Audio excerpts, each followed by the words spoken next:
Ako si Sniper na mandrowine, pumalag, sumalag ka sa unang paglabag, iwanan ka ng sugat na may marka ng pangungutya. Nandiyan tatapos na yung katangahan, kabubuhan na walang mapaglagyan. Sa larangan ito, isa kong kaiyan, nagmamantulin, di mo maintindihan.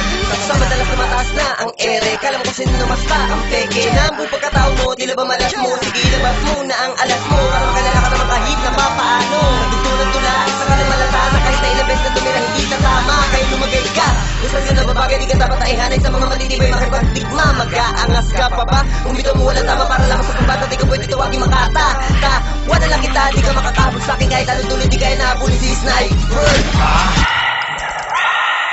H1! Malamang talagang hindi pa kilala mga makatang pinipili ko wasan, pinipili ko malaban sa akin pinag-iiwan. Kaya bang kalabi sa kalooban tanga kung pinagbabala katapakan kababuhan lang. Ito ang bagsak-saksakan na mga pinakamatutuloy ko ba kahit na napayo wala para tagaan. Ginagawa na papagana mga pumalaglat sa kasi sa laglat sa kaya matatagtag ka at makikiba literal na brutal sakman-sakal sampal sa mukha na di mo kalibel lalo di mo kasukat angkas na lakas sa pagdigma. Katawa na lang kita ha-ka-ka-ka nagapakan na kita tak-tak-tak-tak pagtitripan babaliktad papalurin papatapain sa mga patalim bago ay tara ka mangungutya napupugsa sumusod sa bugugo nagbabanta handa ka na bang saluhin na mga bara-bara kumakara naglalagaglag na mga tula pagkatapos ubos sa kaya bangon taglay susulungin na buhay ang sasabay luray na patay mayiyiblay time.